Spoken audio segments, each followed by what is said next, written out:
సహోదరి సహోదరులు, మన సంగతి ఏమిటి? ఓ వేశ్య కోరుతుంది, మా నాన్న నశించిపోవడానికి వీల్లేదు, మా అమ్మ నశించిపోవడానికి వీల్లేదు, నా తమ్ముళ్ళు చెల్లెళ్ళు అక్క తమ్ముళ్ళు ఎవ్వరు నశించిపోవడానికి వీల్లేదు. అయినారా కుటుంబంగా మేమందరూ రక్షించబడాలి అని నేను మీ యెహోవాను వేడుకుంటున్నాను. ఏం చేయాలి నేను? అప్పుడు వాళ్ళు అంటున్నారు, మా దేవుడు ఈ పట్టణాన్ని నాశనం చేయబోతున్నాడు. పాపముతో పండిపోయిన పట్టణమైన ఎరుకో పట్టణాన్ని నాశనం చేయబోతున్నాడు. అయ్యా, ఆ విషయం నాకు అర్థమైంది. పాపంతో నిండిపోయిన, పాపం పెట్టరేగిపోతున్న ఈ పట్టణాన్ని మీ దేవుడు నాశనం చేస్తాడని అర్థమైపోయింది. మరి ఆయన నాశనం చేసినప్పుడు పాపంలోనే జీవిస్తున్న దాన్ని నేను కూడా నాశనం అయిపోవాలి కదా, నా కుటుంబం కూడా నాశనం అయిపోవాలి కదా. కానీ మీ దేవుడు రక్షించే దేవుడు కదా. కాబట్టి అడుగుతున్నానయ్యా, ఈ పాపంతో నిండిపోయిన పట్టణాన్ని మీ దేవుడు నాశనం చేసినప్పుడు నేను నా కుటుంబము నాశనం కాకుండా ఉండాలంటే నన్ను ఏం చేయమంటారో?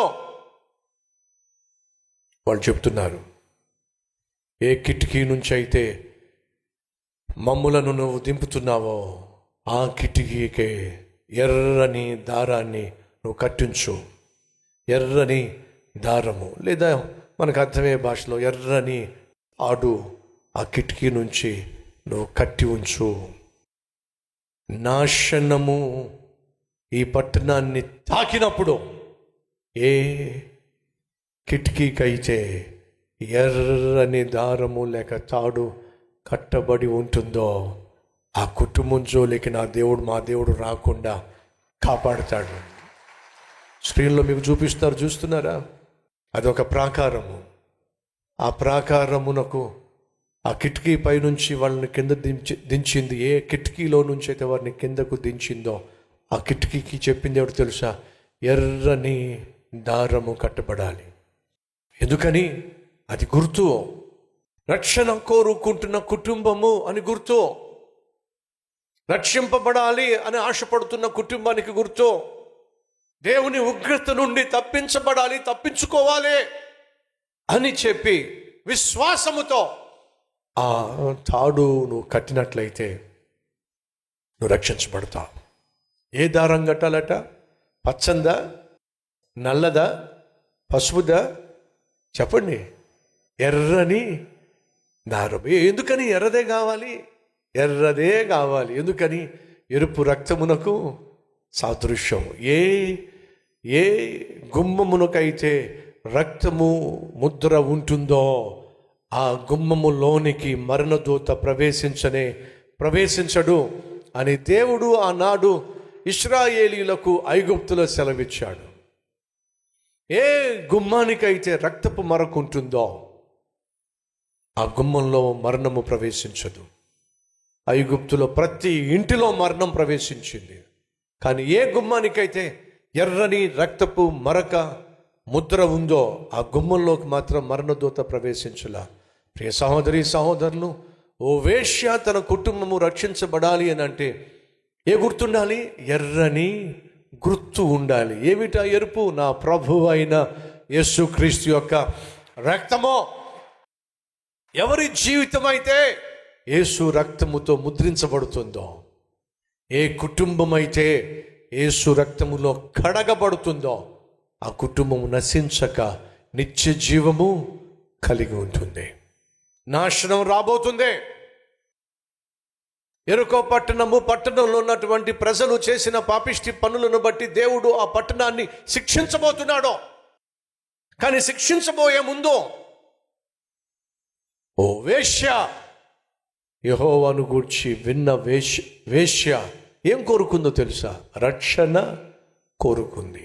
యెహోవాను గూర్చి వింటున్న సహోదరుడా, యేసయ్యను గూర్చి వింటున్న సహోదరి, ఏం కోరుకుంటున్నావు నువ్వు?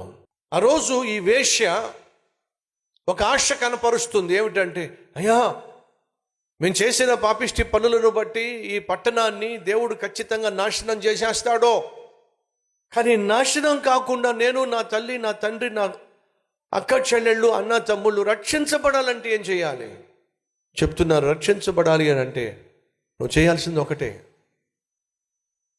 మొదటిగా దేవుడు శిక్షించబోతున్నాడు అని నువ్వు నమ్మావు. అయ్యా నమ్ముతున్నానయ్యా, మేము చేసిన పాపము దేవునికి కోపాన్ని రేపింది కాబట్టి ఖచ్చితంగా ఈ పట్టణాన్ని నాశనం చేసేస్తాడు, నేను నమ్ముతున్నాను. అయితే వినో, నువ్వు రక్షించబడాలి అంటే ఎర్రని దారము నీ ఇంటికి గుర్తుగా ఉండాలి. సహోదరుడా, సహోదరి, నువ్వు నీ ఇంట్లో ఉన్న ప్రతి ఒక్కరూ రక్షించబడాలి అని అంటే నా యేసయ్య రక్తములో కడగబడినటువంటి గుర్తు నీ మీద, నీ ఇంట్లో ఉన్న ప్రతి ఒక్కరి మీద ఉండాలి. అదే నిన్ను, నీ కుటుంబాన్ని కాపాడుతుంది. అడుగుతున్నాను, ఈరోజు ఎంతమంది ధైర్యంగా చెప్పగలను, నా జీవితాన్ని ప్రభు తన రక్తములో కడిగేశాడు, నేను చేసిన ప్రతి పాపము నుండి నా ప్రభు నన్ను విడిపించాడు, క్షమించాడు, విడిపించాడు, నా కుటుంబాన్ని కూడా నా ప్రభు రక్షించాడు అని మనలో ఎంతమంది ఆ సాక్ష్యం చెప్పగలరు?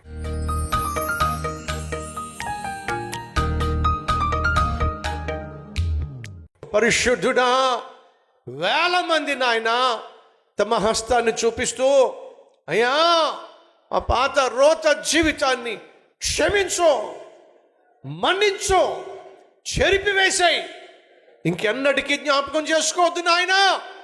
పుట్టిన నాటి నుండి ఈ క్షణం వరకు మేము చేసిన ప్రతి తప్పును బట్టి క్షమాపణ కోరుతున్నాం. మన్నించు నాయన, మన్నించాయా, క్షమించు నాయన.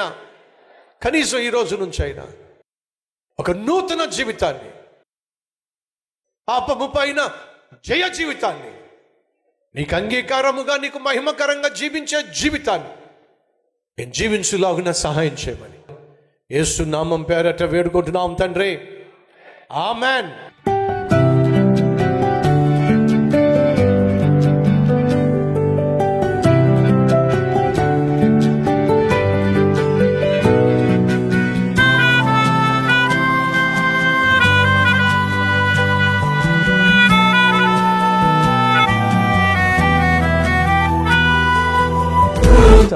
డైలీ డివోషన్ ఆశీర్వాదకరంగా ఉంటే 10 మందికి షేర్ చేయండి, లైక్ చేయండి, అలాగే ఖచ్చితంగా కామెంట్ పెట్టండి.